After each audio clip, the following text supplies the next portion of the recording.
Welcome back to Kingdom Kast. This is your host, Bad Luck Chuck. I'm back at it for another week.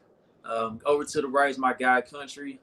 I know it's a little different right now. Boogie, he's been a traveling fool lately, so hopefully he'll be on later on. If not, hey, it is what it is. We got a special guest later on tonight. He's a former chief. He'll hop on later on.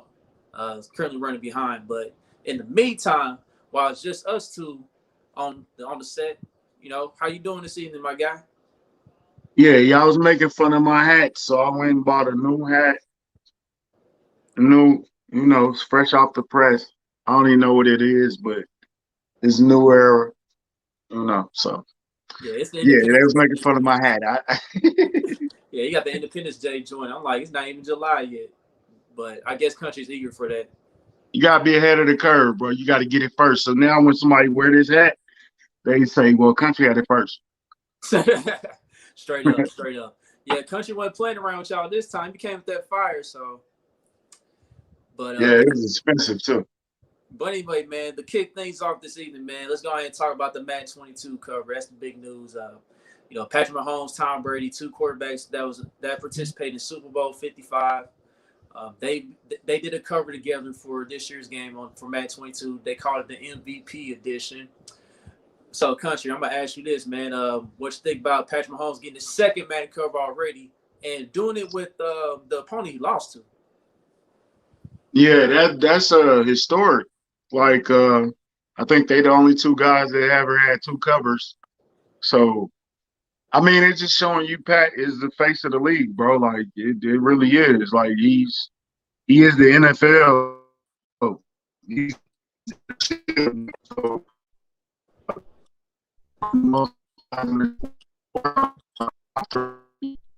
so Country, I I didn't mean, get your life rap, bro.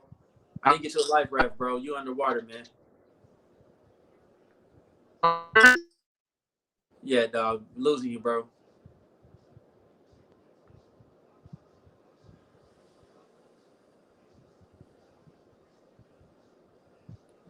Man, the second week in a row. The second week in a row, we losing this guy, man. But I guess I'll speak on it real quick. Um, get my thoughts on it real quick while he gets that stuff situated. To me, I mean, it's pretty cool, man. Like, it's pretty cool to have two guys on the cover again, I guess, because last time Madden did this, we come it was now. with Floyd Polamalu and Larry Fitzgerald, and they was in the Super Bowl together. All right, looks Okay, like he's I back. missed it. Yeah. Do I sound better now? I'm cool. Yeah, at least for now. Keep telling Okay, you it's that spot, dude. It's that spot you be in, dog. Keep telling you. But anyway, I'm in man. the bathroom. Yeah, but anyway, go get back to what you were saying on your thoughts. Oh, so basically, Pat is the face of the league. So, uh, he gonna do a historical things. I seen. Did you see that tweet about comparing him and Brady's first four seasons? Did you see Um, that? no, I missed that one. The number's pretty Yeah. identical. I mean, well, Pat is pretty much on pace to surpass everything he's did, except them Super Bowls. But we gonna get there. You know what I'm saying? So, I mean, it's just historical. Like, and we got our and he's on our team. So how could you be mad about it? Even though people mad about the game and I don't like the game, you don't like the game, who cares? You know what I'm saying? But I'll cop it just because Pat on the cover and take it to St. Joe with me and try to get it signed. Yeah, I'm sure plenty of Chiefs fans gonna do that this off season. That's if the game comes out, during training camp. I don't know. Like the game might be coming out a little bit after that. Who knows? But maybe the following year you could come up with that idea and to have them sign the cover. So, because I know some Chiefs fans they got their cover stored somewhere in their shelves and they ain't even played the game. They just wanted to buy the game just because Patrick Mahomes is on the cover. So that's how big he is in this town. But I was but like Country said, Madden. I used to like Madden. I mean, it was fun, like when it was second gen. But the next gen, I still played it and everything. But it just got to a point where it's just not fun for me anymore. But people are still gonna play it. They still gonna buy it. So it is what it is. Only thing I don't like about video games now is you got to put so much money into playing them. But besides that, I mean, if it's entertaining to you, it's entertaining to you. I'm not gonna criticize you for buying the game, like, cause I'm gonna buy it. I didn't buy the last one. I didn't buy the last two, I think. Matter of fact. So I mean, I just got really heavy into 2K, but I'm gonna cop this one and then we'll play it. If I don't want to play it, then I don't want to play it. You know what I'm saying? So we'll just see how it goes. And Brian B. Shine tried to come at me, man. Everyone knows Brian B. Shine was a guest on here. He tried to come at me yesterday because I said it was the same game, and I was laughing. And he was like, "You mad because you sorry on the game?" I'm like, "Bro, it's not even about that. I just don't think the game's that fun anymore to me." Yeah, let's be honest. You sorry at the game, bro. You're not good. You're not good. Don't be boosty. Don't be boosty on this show tonight, bro. I never played you, so I don't know. I mean, some people, that is their problem. I don't think they're really good at the game, so they be mad at it. Some people are into the development and the all that IT stuff. You know what I'm saying? And that's cool. You know what I'm saying? If you don't want to buy the game, don't buy the game. Like, don't spend $60 on something that you don't like. Right. I mean, that's how I feel about it. Like, I still haven't bought a PS5 or an Xbox Series One, because I feel like video games are going backwards to me these days. So I pre-ordered a PlayStation 5 in December, and I still ain't got it. So I don't even want to talk about PS5s.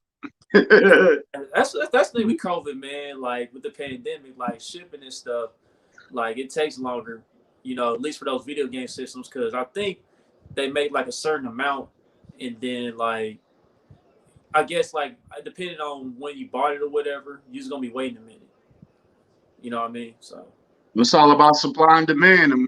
The more rare it is, the more people want it. So they willing to pay. Like if you had a PlayStation 5 right now, it's like a strong conversation of, do I keep it or should I sell this mug for like and make $250? I could sell it for $8 if I paid $5 or $6 or whatever. You know what I'm saying? So I mean, it is what it is. Yep. And but just to wrap this topic up, shout out to Patrick Mahomes, man. Like Country said, new face of the league, and maybe we'll get a rematch this year. Maybe the cover's telling us something. Might get that rematch in LA. You never know. Got injuries and all that. So. And if you believe in conspiracies, it should be on us to win this time, because Tom gonna be going out. Respect to Tom Brady. He is what he is. He won 7. If they make it back and Kansas City make it back, it's a rematch. That would probably be the best game that they could have, because there's so many storylines attached to that. You know what I'm saying? So if you believe in conspiracy theories, sometimes they true, sometimes they not. They probably owe us one. So exactly, that's how I feel about it. Because I said the same thing. I said, let's see how they do away from their home field, because they did play at their home stadium, didn't they? Yeah, they had perfect circumstances when they played the Super Bowl. So, but anyway, let's get on to the next subject. Let's talk about Le'Veon Bell real quick. Le'Veon, we seen that Andy Reid, he came out with class in response to how Le'Veon was reacting to, how things went on in the Chiefs organization. Allegedly, may be true. I don't know, but Andy Reid said he's rooting for Le'Veon. He hopes he gets another job. Somewhere of that nature. And Le'Veon Bell was like, that's all cap. You know what I mean? Saying that Andy Reid would lie about something about that. And it's like, this is the first player I've heard, whether it's from the Chiefs or the Eagles, say anything negative about Andy Reid, and Le'Veon just keep egging it on. I'm like, at this point, I'm just like, Le'Veon, you just need to worry about getting another job, bro. Like, you just being petty at this point. Of course, Andy took the high road. He was always going to take the high road. So he wasn't going to come out and say, oh, yeah, Le'Veon Bell, bro, he was trash. He's never going to say anything like that. So it's just gonna make you look stupid by coming at him because he's gonna take the high road every time. You know what I'm saying? So, like we said when we was on Twitter Spaces the other day, that should have been a personal phone call. If you felt the way about Andy Reid, you should have called him up, put your thoughts out there, and tell him how you felt, and then y'all could talk like men. But bro, putting it on social media, like even it wasn't even his post, like, bro, you commented on somebody else post, some random fan post. No disrespect to whoever posted it. Some random fan post. Bro, why would you do that? It's silly. He looks silly now. He looked silly then. He looks silly now. I, I believe that Andy Reid told him, look, we're going to bring you in. We're going to get you involved in the running game. We're going to pass to you. You know what I'm saying? You're going to come here, get some yards. You look good for us. You look good for another team. You know what I'm saying? He got there. I guess he didn't look how he was supposed to look. You know what I'm saying? And then, plus, he didn't really know the offense. We had a terrible offensive line. You know what I'm saying? So Darrell Williams came in and did what he had to do. You know what I'm saying? It's nothing you can do about that, bro. I wouldn't disrespect the team now because we got the offensive line that you need now, bro. Like, you could have just waited. If somebody would have got hurt, it'd have been easy to call Le'Veon Bell off the street. You know the offense. You're familiar with most of the offense. We got a better offensive line.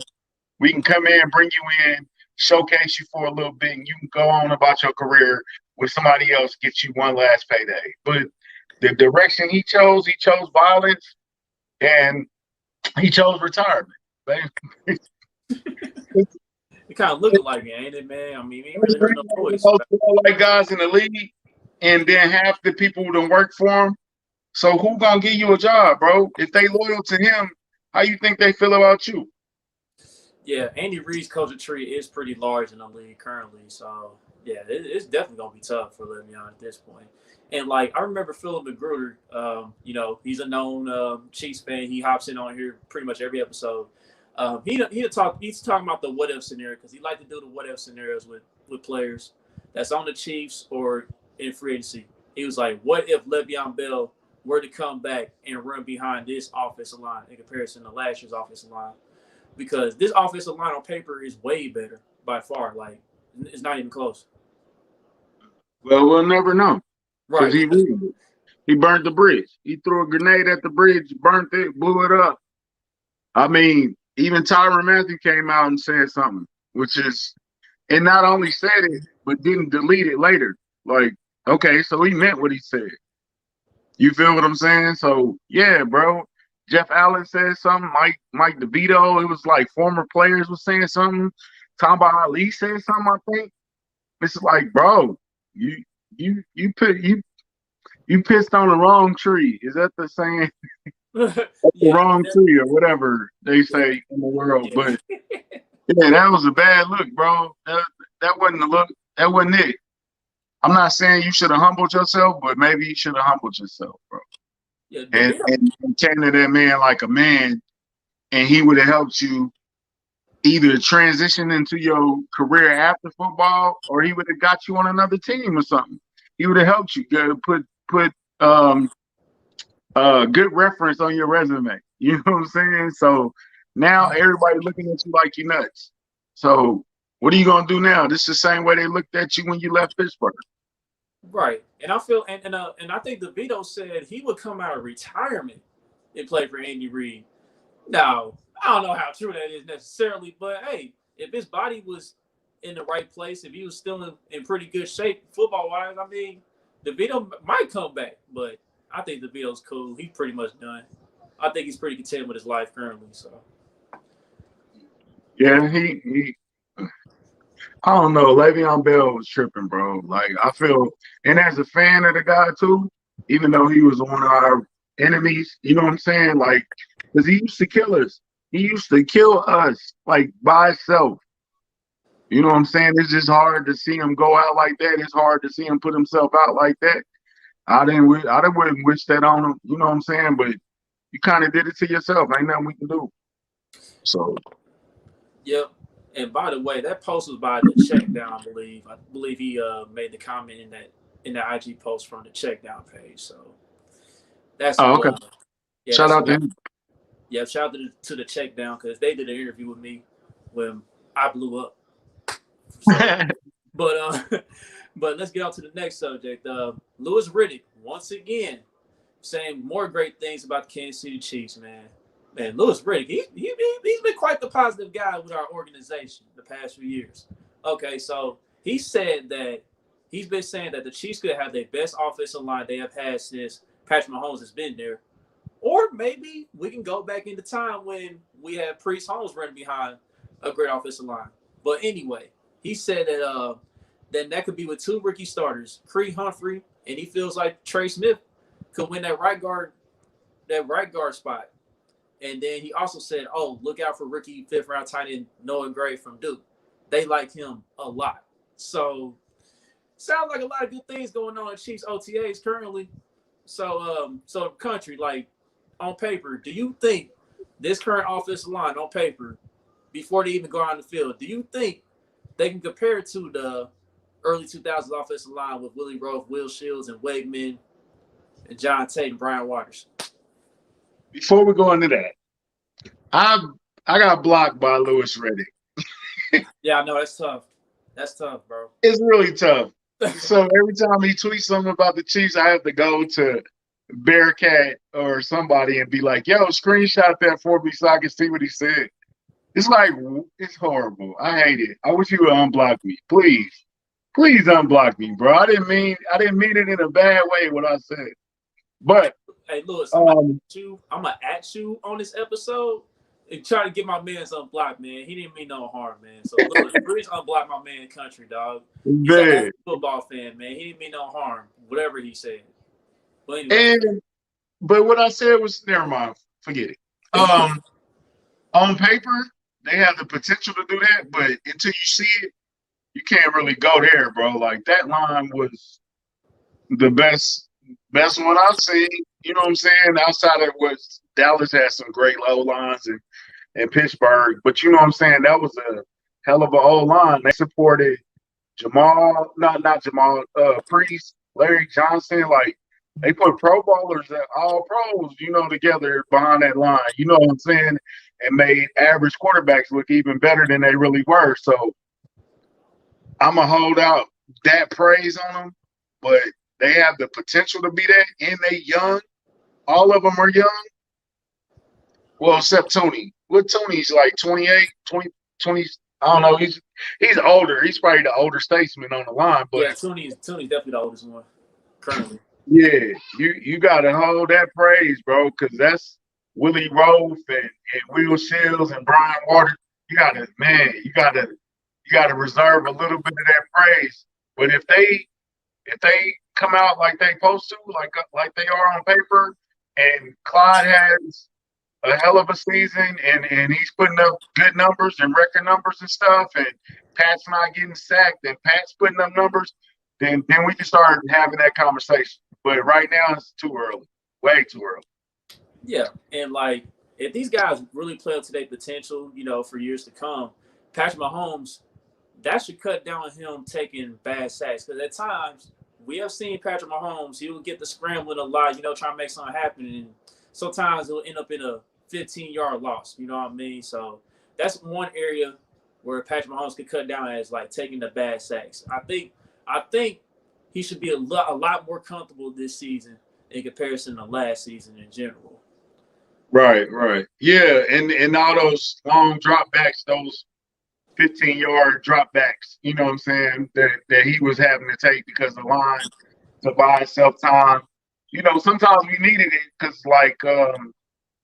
Jet Chip Watts was a long drop back that he needed, but that was for Tyreek to get open. So that was like designed. So, but yeah, man, on paper they look really, really good. I still want to see what Niang does.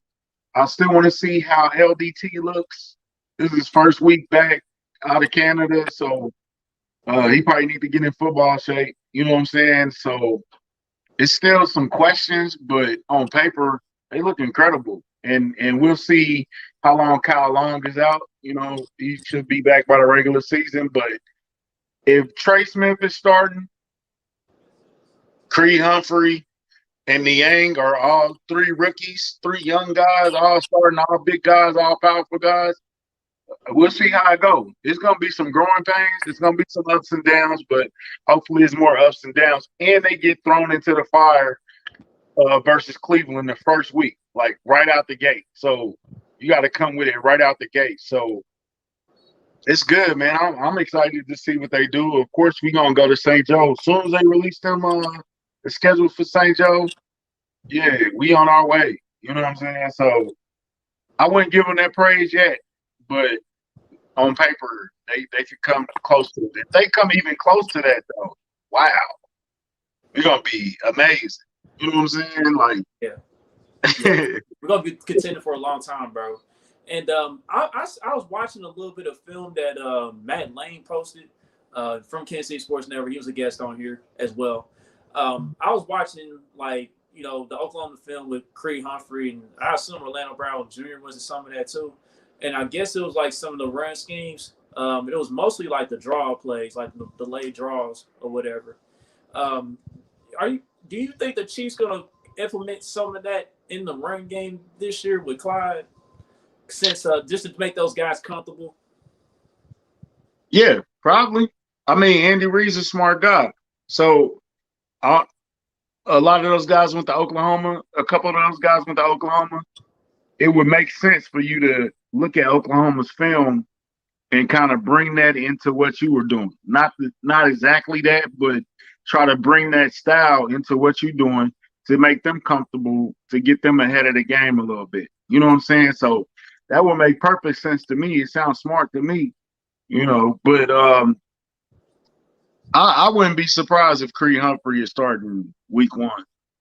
Creed, I think Creed is the closest to being a starter. I think Trey Smith is a little under that. Well, I think I will go Creed, I will go Niang, and then I will go Trey Smith in that order. But it's close. It's close on all three of them. Yeah, and I think the guest was posted that he should be showing up in a second. So I wouldn't be surprised. I mean, that sounds crazy though, starting 3 rookies though. That dude kind of raised a little bit of concern, like a 2, but they all young, man. They all got to learn anyway. So throw them in the fire. Right, and Creed Humphrey, to me, man, for what I see, he looks like a guy that's gonna be in this league for a very long time, man. I can see a couple All-Pro selections from the kid. You know, whenever he gets through his growing pains and stuff, his ceiling is that high as far as being a center. So yeah, can't wait, man. And definitely. And plus, you know, when you winning, you get Pro Bowl selections because everybody, even the casual fans, if you winning, if we go 20-0, or well, at that point we'd be 17-0 or whatever. When that Pro Bowl vote, everybody gonna automatically go, all right, where the Chiefs at? Because they the best team. You know what I'm saying? So we throw them on there first.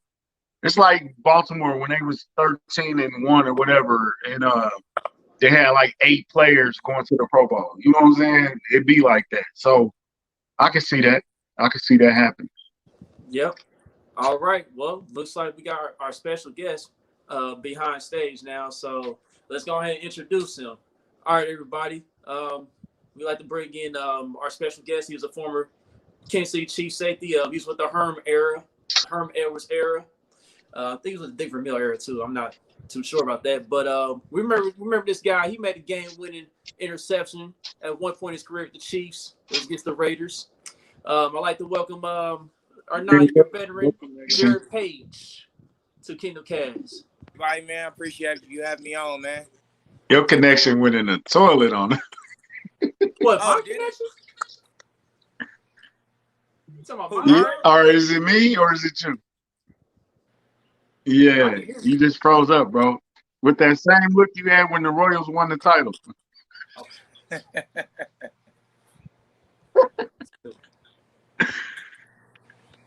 So, all right, look now, bro. What's up, bro?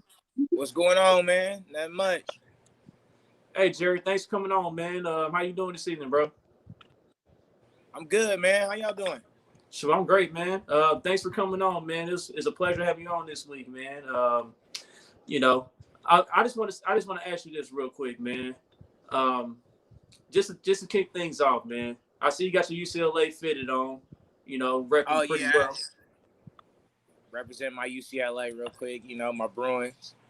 So, how often do you tap in with UCLA? Do you follow them pretty closely still with football or athletics in general?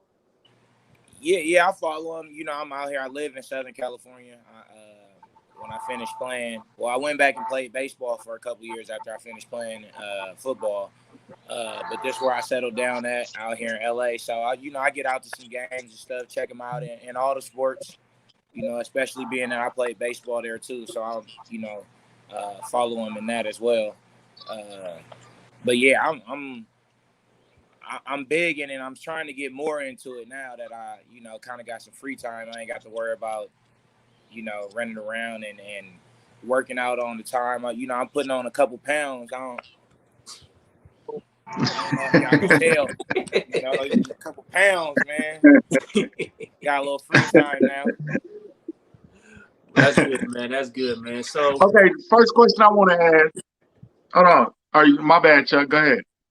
no, yeah, I'm gonna let you get in on this country. Hold on a sec. But so, Jarrod, since you mentioned baseball, man, so what was your first love, man? Was it baseball first or was it football first? It was definitely baseball. I didn't play. I played football like starting like my 8th grade year, going into 9th grade. That's the first time I had ever played tackle football. I had been playing baseball since I was 4. And that's the sport I was the best at. Growing up playing. I mean, football was something I could do. I liked it. It was. It's something you can go out there and kind of get physical with somebody, and it's okay. That was all. You can't do that in basketball. I mean, kind of, but you can't do that in baseball. And, so I like that aspect of it.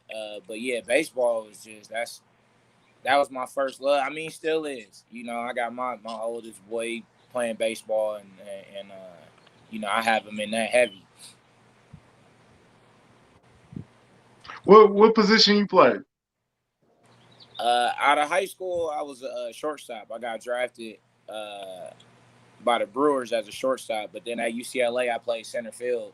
So when I got drafted by the Angels, I got drafted as a center fielder. So I played in the infield and outfield. I've been all around, pitched and stuff in high school. I don't like catching, so I don't want to be back there hurting my knees and everything. But everywhere else on the diamond, I'm good with. Yeah, you got some strong knees to play catcher. So, Yeah. so growing up, with you playing baseball, beginning at 4 years old, who did you look up to as far as baseball? Like, who was your favorite baseball player growing up?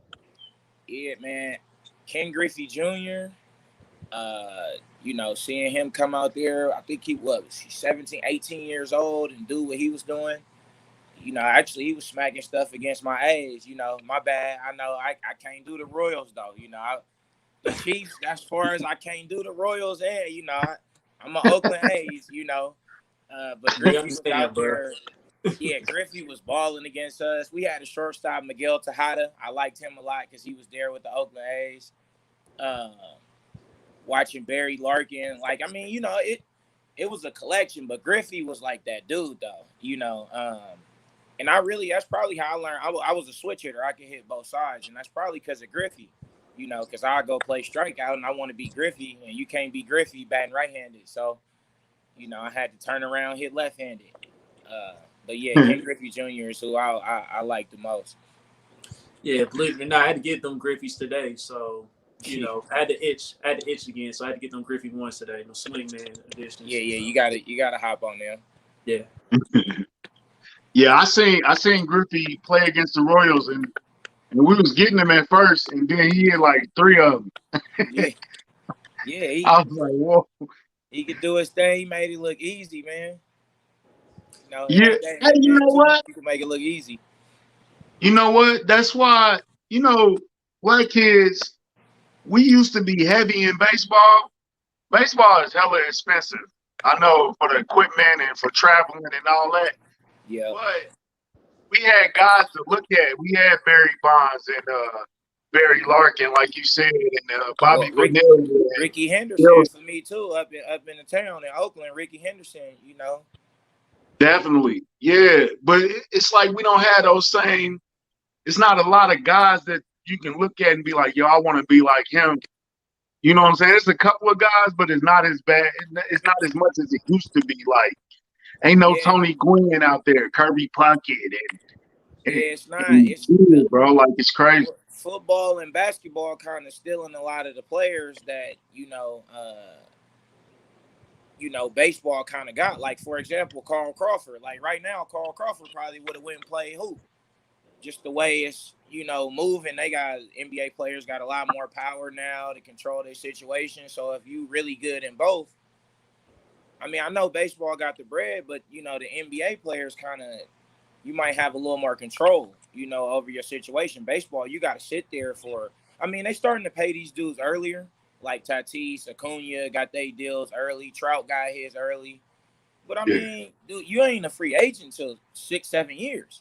I mean, and if you do really well, then you eligible for arbitration like after 2 years. But still, it's like you got to deal with some hassle to get your money, even when you performing. Whereas like the NBA, they kind of right out the gate, get their bread right away. Yeah, like that's probably the best model. So you're gonna lose players to that. If they can do that too, they'll probably be like, well, I just go do this and play 82 games, instead of 162. Yeah, I think the problem right now is that the MLB, they not promoting that game like they used to. Because back then when we was kids, you used to see Ken Griffey Jr. everywhere. You used to see Frank Thomas everywhere. You see Kenny Lofton on the Wayans brothers making TV show appearances. You seen Albert Bell. You seen Manny Ramirez. You see all these guys all the time. And now in this current baseball, you got a bunch of talented players in the league still. They's not getting that promotion. It's weird, right? Because the league says that they want it, but then they don't do nothing to make it happen. They don't push them. They don't try to understand the cultures that they trying to market stuff to. They just put a little ad up, what I mean, or say let the kids play, but then you be watching the game and they don't let the kids play. So it's like man, baseball they gotta look in to see, I mean, what's the culture you trying to get to? And really, I mean, black culture done taken over though. So that's really the culture that you need to study and you need to figure out, what I mean? Because you're saying one thing, but then you operate a way that kind of is a turnoff, and you don't want to be a turnoff to people. You want people to want to hear from your stars, want to watch your game. The fact that dudes have fun and celebrate like the other sports is why baseball is trying to gain back a little bit of, what it had before. It's like, yeah, man, everything ain't got to be, like you done it before. You know what I mean? Like it's when you put a lot of work into something and a lot of time and a lot of craft and you got a lot of adrenaline going and I'm going against this other dude and I beat you. Hey, man, I'm about to be happy. You know what I mean? Like I did a lot to do that, and that's fine. Whatever I do, as long as I'm not too out of pocket, that's on me. When you win, you do what you want to do. If you want to stand there and look serious, like that's what, and you don't have no fun, then you play that way. I'm gonna rock how I rock. So have you ever pimped a home run a little too much? Nah, because I think yeah. I'm so fast. I mean, like I had a couple that, I mean, when you hit something real far, I ain't never just stood there and did nothing crazy, but when I hit it, I mean, I want to see where it lands too. So I get one. I want to watch it and see what's going on with it, but it wasn't even like when I was coming up, it wasn't as acceptable as it is now. Like, you know what I mean? Even like doing it as a kid back then, if you'd have did something crazy, like you got these little kids be trying to throw the ball at you, then you got to go out there and tussle, you know what I mean? And get kicked out the game and all that. But it just wasn't really emotion in baseball. I feel like we trying to get that to come back now. It always was like where I grew up, playing baseball, you couldn't celebrate too much. Like if you hit a home run, you couldn't do nothing that was too much. Like we played baseball like we played football and like we played basketball. And the same emotions that you have when you win on the play out there or you dunk on somebody, that's what we said to the pitcher when we hit a home run on them, when we running around the bases, to the people or to the shortstop, to the second baseman when you run by it. Like that's how you compete. You know what I mean? And if people don't like that, then that's fine. You just don't have to like it, but you're still gonna have to compete on the same field, you know. So things just gonna go how I want them to go if I'm winning. Yeah, because fans love that passion. We love to see Jordan jump or the Jordan shrug or you know what I'm saying, a Shaq yelling or KG or Kevin Garnett yelling after every dunk. We want to see that sometimes. Yeah. You know what I'm saying? Like, show us that emotion and that's the emotion of the fan. When the dude hit the home run, that's what the fan do. They want the player to not be happy, but the fans is going crazy. Like, nah, the player the one practiced and all that shit and did it. Like, yeah, I'm gonna be happy too. Like, come on. Exactly. Yeah, show us that baseball. Come on, baseball. Because I think everybody has some type of love for baseball. It's just, man, lately it's just been disappearing. Like, it's too many old guys running the league. You know what I'm saying? And we young. You know what I'm saying? Show us some music and some dancing and all that stuff. Like everybody else, every other league promotes that to the fullest, and they do not at all. Like they don't even address it. Yeah, that turns to a country club, man. They don't turn baseball to a country club. You got Tony La Russa out there managing one of the youngest teams in the major leagues, and he get his catcher hit by a pitch, and he talking about he deserved it. Like, bro, we're not playing that way no more, man. Why are you? What are you talking about? He deserved it. Look, man, if the dude come up here, if y'all put a dude in to come out here and throw, 40 miles per hour and lob the shit out here over the plate and all that, what is dude supposed to do? Right. Like, what you want him to do? Like, y'all basically gave up on the competition. Y'all said, all right, we about to put our catcher in here to pitch. You know what I'm saying? And we don't even want you to throw hard. Just lob that shit over the plate. Fine. And he hit that shit in the second deck, and that's fine. Now, then, he didn't celebrate. I wouldn't celebrate that either. Like, you threw me with some little slow shit. I put you in the second deck. I'm going to run around the bases. I'm going to score. My batting average went up, as it should, because y'all put a catcher in there to pitch. You know what I mean? Right. Now, if he'd have celebrated, then I'd have been like, oh, bro, you ain't do nothing. Like, you just hit a pitch he lobbed. But he didn't. He lobbed the ball over the plate. He hit the shit 420 feet. He ran around the bases, touch home, win the dugout. Yeah, and like the biggest name. Put his catcher shit on and got ready to go back out there. Like, I don't see what's wrong with that. Like, right. Because, like, the biggest name, Fernando Tatis, I think he's the biggest name in baseball right now. He got to that same situation last season when the Padres was up big on the Rockies. Guess the bases was loaded, and the pitcher threw him a pitch straight down the middle. He cracked that out of the park, and his manager had an issue with that. I'm like, what else are we supposed to do? No, just play. You still playing the game. His manager had his back, but the other manager, I think, was tripping on that. It's because it was 3-0.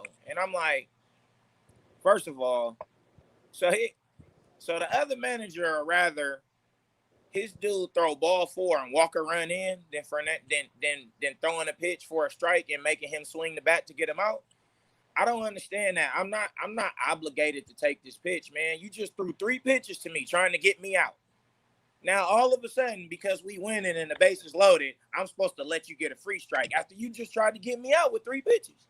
Right. So because I didn't swing at none of them that you was trying to get me out with, now I'm supposed to let you throw a strike because we got a lead and it's 3-0. Shit. 450, just like he did. And toss your bat and everything.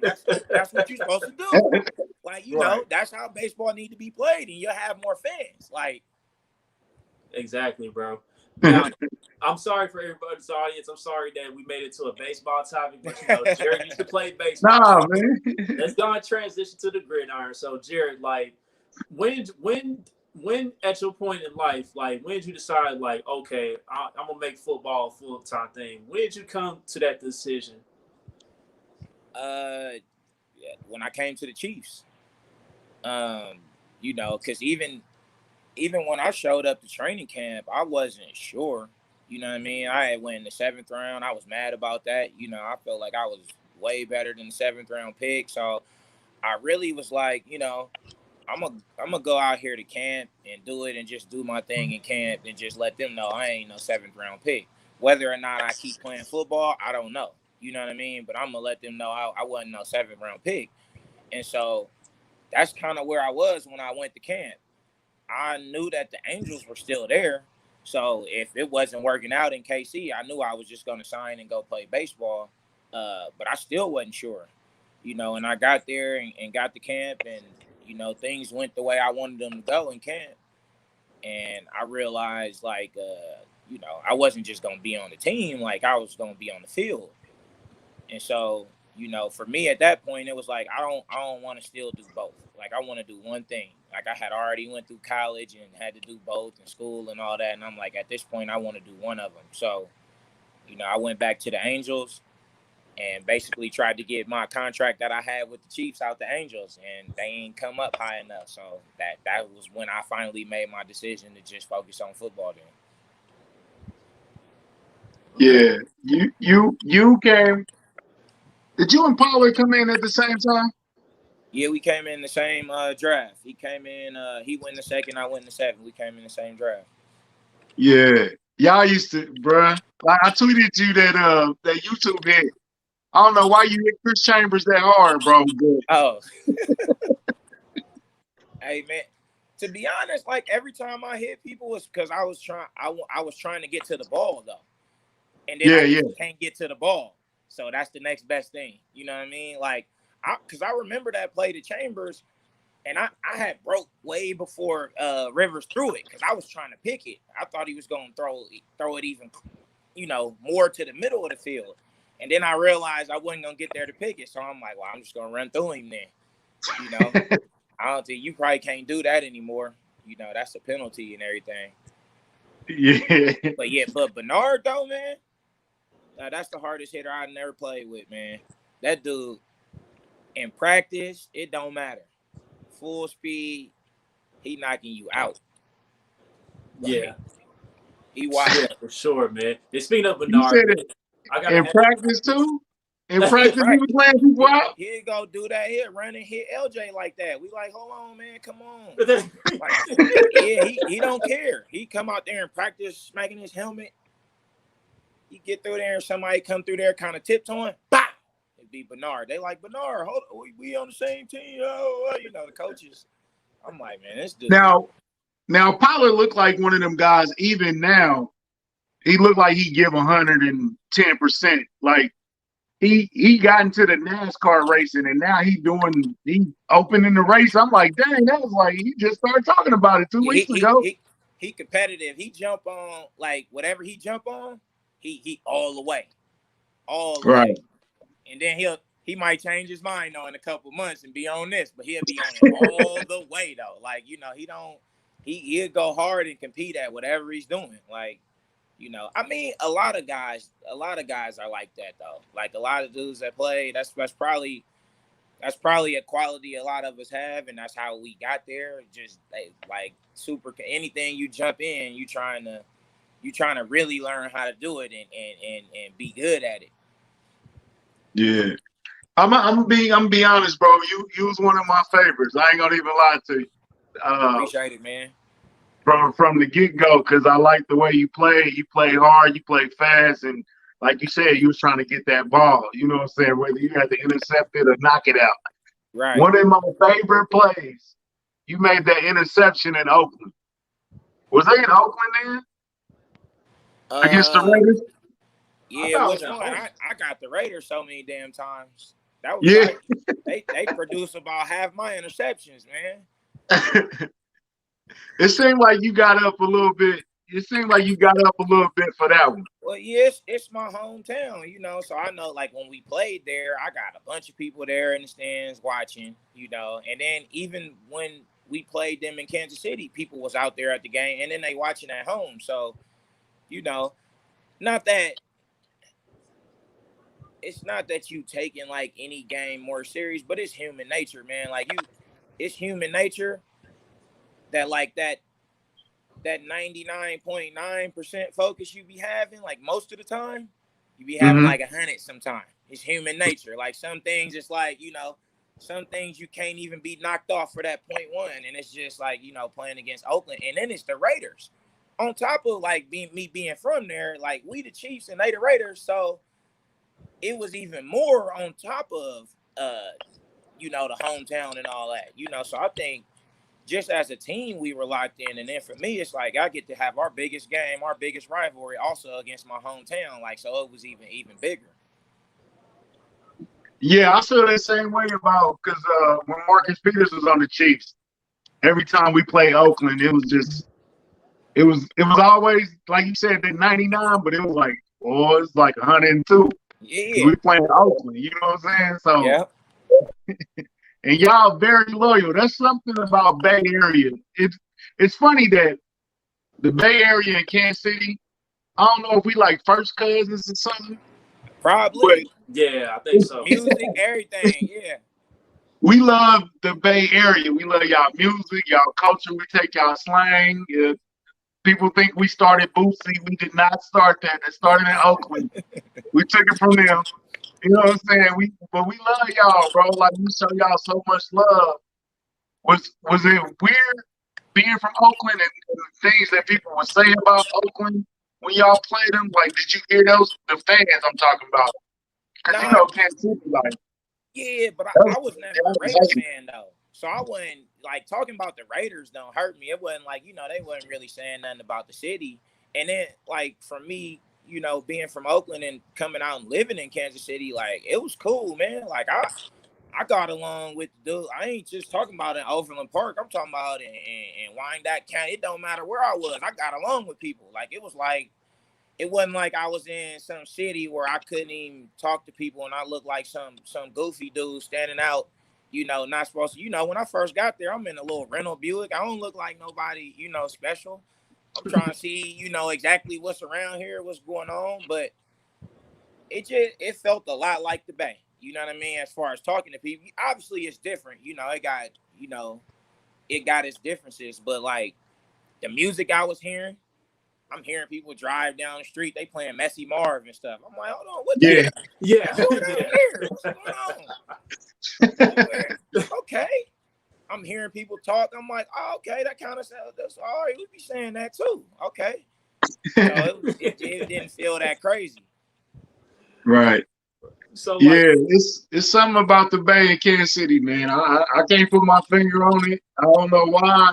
I don't know how it started, but man, we got mad love for y'all. Unfortunately, that Mac Dre incident happened, and that was messed up right look, there.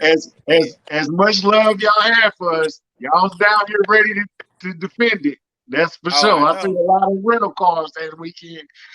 You know what I'm saying? And love to Mac Dre, rest in peace. But we always showed y'all love, man, and you really did like show up every time on Oakland, and you laid some guys out. You had some game-winning interceptions in the end zone. You know what I'm saying? Like you really did your thing. So, man, I wanted to talk about. You say you played baseball after your career. You played baseball again? Yeah. So I my 6th year when I had signed with Philadelphia, and I wasn't playing as well there. You know what I mean? Like I kind of felt like it was times like in practice, like you get to where I started having so many injuries and stuff. You'll go break on the ball in practice. And so kind of like my thing is I try to get the ball. Like I really don't care how Bernard will go hit you. I'll jump all into your head. Everything. I didn't care. Like even if we might both get hurt, I just go for the ball. Like I don't care.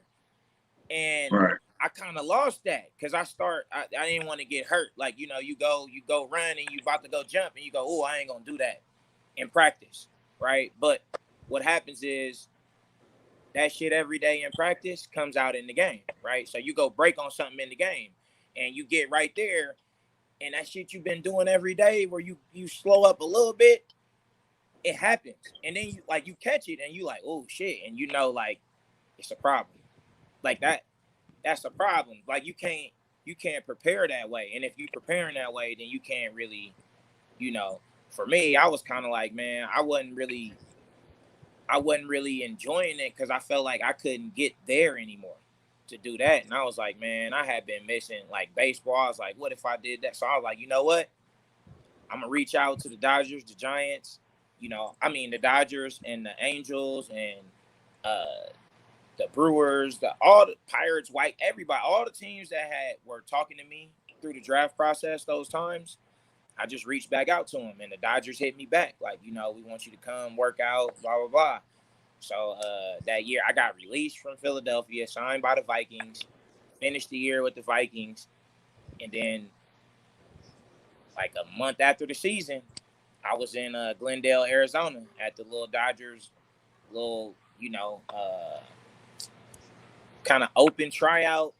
It's like 150 people total, but some former major league guys and some other prospects that had been released that they really wanted to see, so they weeded down to get to a game. So I made it down to the game. We played a game. I mean, I hit against some former major league relievers, did well, got me a couple hits, hit a triple actually in there, and they signed me, man. Me and one other kid out of them 150 dudes, they signed me. And so at that point, I was like, shit, I got my chance to do it, man. I'm just gonna run with this, And a couple like NFL teams had called about going to camp, and I was just like, the Lions, Gunther was out there, and I just was like, man, I'm playing baseball. Like maybe after the season, but I'm gonna try it. I'm gonna do this for real. Like I'm not gonna cut the season short to go to camp. Nothing. I just I stuck with it. Did that for a couple years, and then I finally decided to just go ahead and retire, man, as an athlete. Okay. Well, I just want to ask you this real quick. During your playing career in the NFL, like, what was the hardest part about preparing for the week before a game? Like, what was the hardest part of the process going through that, man? Your body. Like, you know what I mean? Like, that's probably the most difficult thing from getting to. It's like once your career starts, it's like you don't feel great anymore ever, right? And so it's like week to week, trying to learn how to. Hopefully you learn it early, going and getting in the cold tub. Even though you don't feel that bad after practice, go hop in that cold tub. Make sure if anything feel a little bit off, go make sure you get it handled right away. And just that's probably the biggest thing week to week is making sure that when you get back to that next Sunday, that you feel good like to go play. I mean, you're going to have stuff wrong, but you want to get back to as good as you can feel when that game's about to start on Sunday as you can. Because, you can't be out there with – you have a lot of stuff bothering you during the week, but if it's feeling like that when you're about to go out there on Sunday, it's a problem. So, like, just really trying to get it to where you get back and you're ready to play is huge. Obviously, the time, that you got to put in for the watching film, getting the other opponent's offense down and peeping their tendencies and all that type of stuff, seeing personnel, checking motions and all of that. So there's the time.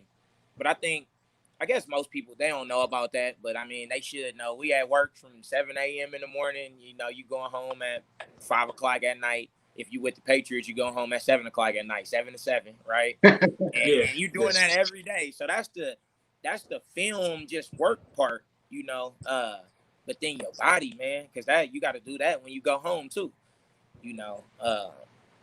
But yes, it's a job, and you gotta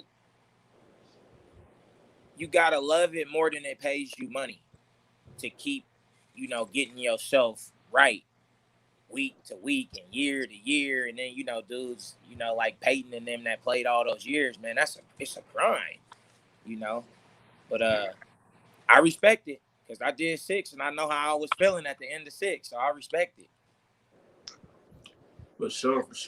So it's another thing that you guys are. I don't know if he was there. Y'all did Hard Knocks that year, right? Yeah, that's when Bernard got on there acting a fool. Oh my gosh, yeah. Talk about that. You knew exactly where I was going, didn't you? Yeah, talk about that, Jerry. Had Talk us about looking that for a goofy, second. man. Had us looking straight goofy. This Come how we on, do it in man. Fort Wayne, bro. Hey, yeah, I'm man. I ain't never been so proud to not be from Fort Wayne. I said, man, hey, I don't know what y'all got going on, man. I don't know what y'all got going on out there. So, and not only that, bro, like they play it a lot. Like that clip still gets played a lot. That's a highlight of Hard Knocks. Yeah. I mean, It it should is. be. It should be. He was just out of pocket though. He was. It was a highlight though, or low light, whatever you want to call it. It was funny as hell. It was like a half twerk into a split. It was, I don't know. Man did the That's why we whole ain't like. did Hard Knocks since. We ain't did it since. Oh man, I'm like, man, I thought he was out. I thought he was at somebody bachelorette party or something. I'm like, who done hired Bernard? There's some women out here somewhere that hired Bernard to come in here and somebody she getting married or something. So like, how is Hard Knocks? Is it weird, like all them cameras and stuff? Well, did you even notice the cameras, or? No, you notice them. It is weird. You notice them. They ask people to set certain stuff up, like, oh, could that be over here? Could you be over here? Like, you know what I mean? They there. It's no way they could film everything that they film without being there. They don't. I mean, they try to be out the way as much as they can, but it's a big ass camera with the cameraman around everywhere, So they might not talk to you and ask you questions, but they just there all the time. But to be honest, I mean, you go through that so much, like on game day. I don't think nobody even cares though. Like, maybe like if you come in as a rookie and it's like something new or whatever, but nobody really even care. Like, man, you out there, you trying to keep your job, man. You tired. It's training camp. Ain't nobody worried about that. If you worried about that camera, you either like just had a day off, your spot super secure, or you about to get cut. Like, you know what I mean? Like, Yeah, you worried about the wrong thing. exactly. So, how was your relationship with Herm? Oh, great. I still talk to Herm. Yeah, I still talk to Herm. I love playing for Herm. Herm, more than most coaches, Andy Reid is another coach that's like that. Care about what you got going on in your life too. You know what I mean? Like, the football player you are, but also the stuff that's going on in your life, making sure that the players, and the young men got what they need to keep, stay on track there too. And you don't always get that, man, from coaches. You know what I mean? I mean, I know they got a job and they got a family, and some of them, that's what they concerned about. That's it. However they keep that food on the table, that's what they worried about, not whether, your personal life is straight. And then other coaches aren't like that. And Herm was one of the coaches that was like that. So, I love Herm for that. And I still talk to Herm. Yeah, that's what's up. So Le'Veon Bell comments probably took you a little bit by surprise too, huh? But I ain't even hear him. Oh, so wow. He said, what exactly did he say? He said Andy Reid lied to him, and he didn't. The things he was supposed to do when he got here, he wasn't able to do. He was lied to. Then Andy Reid said, he was a good guy. He came in, he was a great chemistry and all that stuff. And I wish him the best. And then his reply to that was, yeah, Andy Reid capping. Well, I mean, the thing is, I don't think his dispute is with Andy Reid as far as his character to the player, right? Now, there's always going to be those disagreements about roles, right? Le'Veon Bell was a superstar, right? Exactly. I know he ain't want to come to the Chiefs and do what he did. You know what I'm saying? He didn't want that to be his role, but y'all also had a first-round pick, though, out there at bat. That y'all want to grow into Le'Veon Bell or better. So, you know what I'm saying? And he was doing his thing. So it wasn't he wasn't going to come in and just,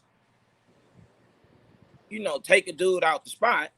You know what I mean? I don't know what was said behind the scenes, though. So I can't really speak on whether he did tell him his role was going to be more and all that. But I just felt like it was more on like football stuff than the personal stuff. Like I ain't really heard a lot of bad stuff about Andy Reid on like, on personal issues, like man to man. Like, like I don't fool with Ty Haley at all. Cause Ty Haley is, you know what I'm saying? Like he ain't cool. Like, you know what I mean? Like he is not he is not a coach like that. He is not cool. You know what I mean? You can't handle no problems with him like you would do a normal man. You know what I'm saying? You know what I'm saying? So Andy Reid is not one of those coaches. So like, yeah, there's always discrepancies. Sometimes, you tell me I'm coming in here for this role. It don't quite work out like that. I'm gonna be upset about that, man. You told me this. But I could still say that, hey, I ain't saying you a bad dude though. Like, you know what I'm saying? Right. I ain't saying that. I'm saying that this just right here, we didn't agree on this. It didn't work out like you said it was gonna work out. So I feel like that was more of that, because even when Marcus left there, he didn't have, problem with Andy Reid. Right. Even though Right. he was mad at the whole organization, not Andy Reid though. Right. Right. Yeah, When I got cut from Philadelphia, I ain't have no problem with Andy Reid. I didn't have a problem with anybody. I didn't play well. You know what I mean? Like Andy Reid was cool. Louis Riddick, all of them dudes there in Philly were cool. Sometimes, man, you just falling off. You know what I mean? I don't know where Le'Veon Bell at. You know what I'm saying? But it's not. Sometimes if you were doing what it took to like be the dude and be out there and change the game, then you would be out there. Right. You know what I mean? That's kind I of how I agree feel. with you. I agree with you 100%. So we got a question in the audience here from the_R2J. So Jarrod, like, who you taking in the Super Bowl rematch if both teams are healthy? If the Bucs and Chiefs run it back, I'm gonna take the Chiefs because the Chiefs weren't healthy. So, the last time they just did it, they weren't healthy. They ain't had their O-line, and that's why Mahomes was out there running 40-yard sprints all the time. So, I'd rock with the Chiefs to see it again. With they starting the O-line. yeah, Jarrod, do you agree with me? Do you agree with me that when your offensive line has a bunch of backups here, do you agree with me that you need to run the ball a little more? Because I feel like it would have helped the Chiefs out some if they would have ran the ball a little more to just take the pressure off of tackles a little bit. Well, yeah, you have to establish a run because you can't let those ends, just tee off on backup tackles, right? So you got to establish the run. The problem is, like, they just didn't. Andy Reid ain't big on running the ball like that, though. I know. You know what I mean? Like, to want Andy Reid to go out there and run 27 times, well, that's a stretch now. But I understand, though, when you got backup tackles in, though, like, you need to keep that defense more off balance, right? So, yeah, they know you're going to dink and dunk with the short passing game, but as long as they know that's what it is, at least some screens, right? Something to keep them dudes from getting so far upfield and teeing off. But I thought they kind of tried to run. I mean, you also need to have some success. You can't keep running if you're getting 1 yard, or if they hitting you in the backfield, then you can't even establish it. Yeah. So you do want to try to establish it. If you can get 3 yards, then yeah, you want to keep making sure that you call enough of those plays that you're not getting teed off on with the pass rush, especially with backups. Your starters, you paid them that type of money to get teed off on in that offense. You're going to throw the ball, and that's what they're there for. But when you lose them, NFL teams ain't built to have enough money to have another one of them behind them. So the dude behind them is not him. You know what I mean? It's still a good football player, but he ain't him though. And so yeah, I do think you need to, establish a run, but you also can't bang your head against the wall if it just ain't working. Yeah, because to me, I felt like in the second half, we was getting some running game going with Clyde. I mean, I remember Clyde, he had like 30-some yards on one drive, and then we just went away from it again. Yeah, and when you get that, when you start to get 5 and 6 yards, that's you gotta stick with it. You gotta put them on their heels and make them understand, hey, we have to stop the run, or else they just gonna score running the ball. And as soon as they make that little adjustment, then that's when you go get your one play score that Kansas City is looking for, right? You know what I mean? You go score on one play. It might have took you 7 plays or 8 plays to get to that one play, but you know what I mean? That's what you're looking for. If you can establish the 5-6 yards, Because don't know defense, like, it's not fun on defense when you keep giving up first downs. Now, especially when you got to tackle and shit like that. Like, you tackling and a big boy. You know what I mean? Like, they was running Fournette, and you hitting Fournette, and you coming in there every time, bam, and he picking up 5. Then he come back, run again, bam, you hitting him again, and that's another 4. Now they run third and run, you hitting them again, bam, now they got a first down, they're going to do it again. It's like, on defense, it's like, damn, that game start to get hard. And as soon as you make a little adjustment, and you say, all right, I'm finna come up here and give him a little more this time. That's the play action when Tyreek running straight down the field. You know what I mean? Or somebody. And so, yeah, like I like to establish the run, but like I said, if you ain't getting nothing out of it, it's only so long you could keep going with something that ain't your bread and butter. Right. So one of our guys asked the question. I was going to ask you the same. I was going to ask your thoughts on being you a safety. I was going to ask your thoughts on Tyrann Mathieu at first, but that's a good question too. Who are some of the favorite DBs to watch play right now? Anybody remind you of you? Tyrann Mathieu, I like watching him play. Adams, Jalen Ramsey. All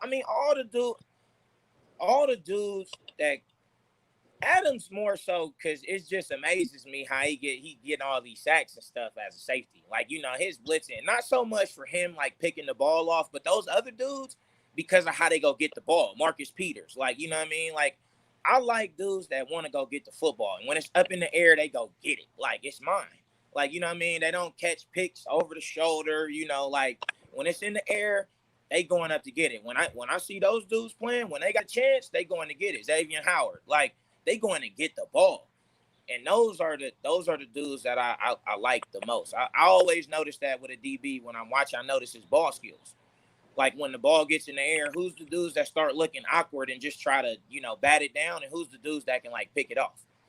Like, you know, who can get to the ball. And those are the dudes that I like the most, because I feel like those ball skills like that, like when Marcus would break on a route, right?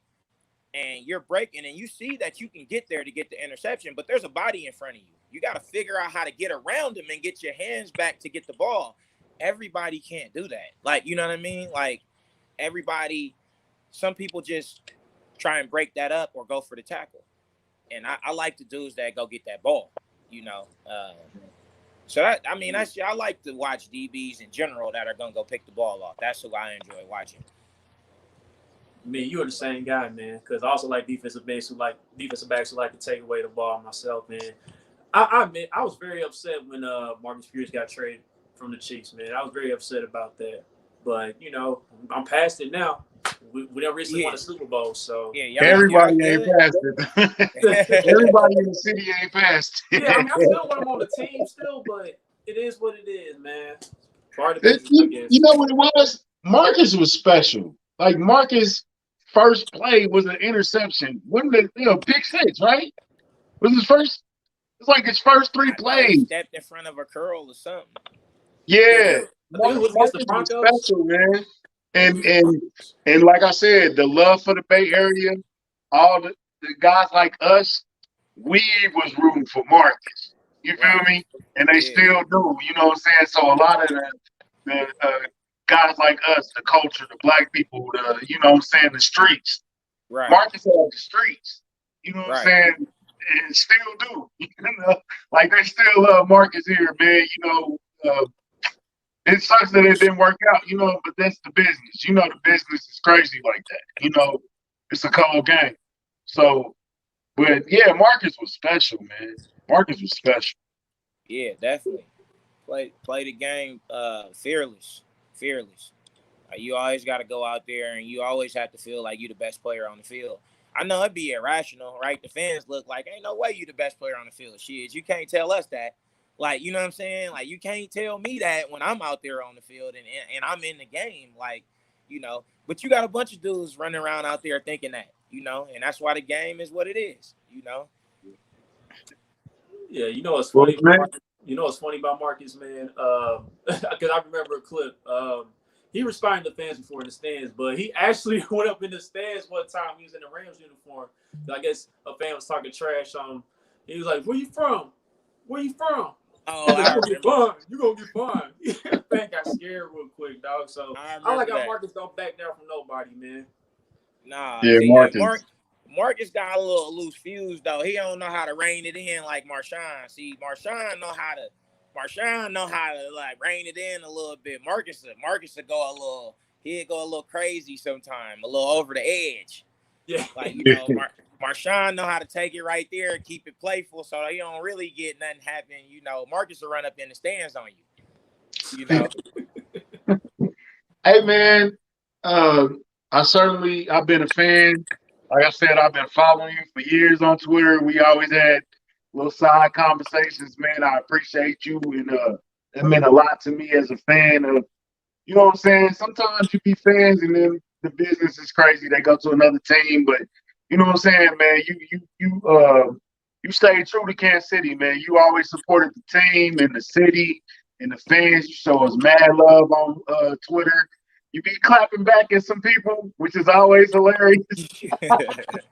I think you got somebody last week that had me dying, bro. Like, And you be having to sometimes. People get on there talking that nonsense, man. We all people, right? I don't identify as a former NFL player. I'm just me. Like, you know what I'm saying? Right. So I operate like everybody else like that too, right? And people Right. be getting on there talking crazy, like, bro, I'm a regular person just like you. I got jokes and shit too. I Yeah. can say something back, like, you know what I mean? Like, come on. Ain't no Yeah, robot. you got somebody good last week. I can't remember the exact tweet, but yeah. But man, like I said, bro, you always show love. You are one of my favorite players, bro, and I appreciate you for doing this for Appreciate you, us man. and talking and sharing game, bro. You showed a lot of gems today, man. A lot of knowledge For about sure. the game, bro. And we certainly appreciate you. Chuck, what you want to say, man? Yeah, real quick though, before we let you go, I got two more questions for you, dog. I want to Yeah. talk. I want to ask you about Madden or whatever. I don't know if you played Madden still or not. I mean, we got the news about Patrick Mahomes being on the cover with Tom Brady. Now, during your playing days with the Chiefs, who on the team you feel like should have been on the Madden cover? On our team, Yeah, when you was playing with the Chiefs. Larry.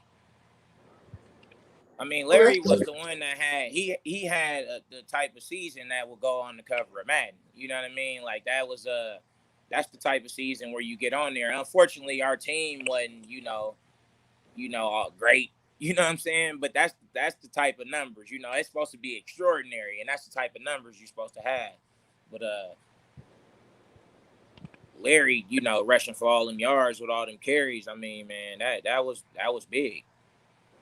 Yeah, I know he had some other issues off the field, you know what I'm saying? But I'm talking about right, peer performance on the field who had right. done something like that. He was the one. But then, Jamal Charles did later on, it's just I wasn't there for the whole bulk of his. I saw it coming, you know what I'm saying? But him as well though, the things he did. And I played with both of them. So I would definitely say, those two dudes. Those are great Yeah. choices for sure. And my last question, when UCLA, you seen the basketball team, they got back to the Final Four for the first time in I don't know how long. So how did it feel to watch that go down this year with the UCLA basketball team to get back to prominence? Man, it felt great because it felt like it's a year early. We going to Jordan next year. You know what I Right. mean? So we got UCLA, we got little palm trees and stuff. You know what I mean? We got Jordan now. What Jordan gonna do with them colors? Oh man, we finna be. Hey, the ones that don't go straight to the NBA when they change that rules, they gonna be at UCLA. I think we gonna be all right, man. Hey, getting Jordan was big. That's gonna be big, man. That's gonna be big for all the major sports. Yeah, the PE's gonna be crazy. Yeah, Yeah. I was trying not to look at that background, bro. Like I'm hella jealous. I was trying to ignore it. But yo, man, we definitely appreciate you coming on. We definitely want to invite you back on because you gotta touch on that Todd Haley situation. Oh yeah, I ain't tripping. Yeah, I Yeah, ain't you tripping. gotta touch it. Yeah, Yeah, I know he was. Yeah, we can he say was a few different. things about that guy right there. I mean, because fans and stuff had got mad at me for the thing. I'm like, y'all don't know this dude. Y'all really don't. Like, if y'all reasonable people, y'all wouldn't like this brother right here. Y'all won't like this dude right here.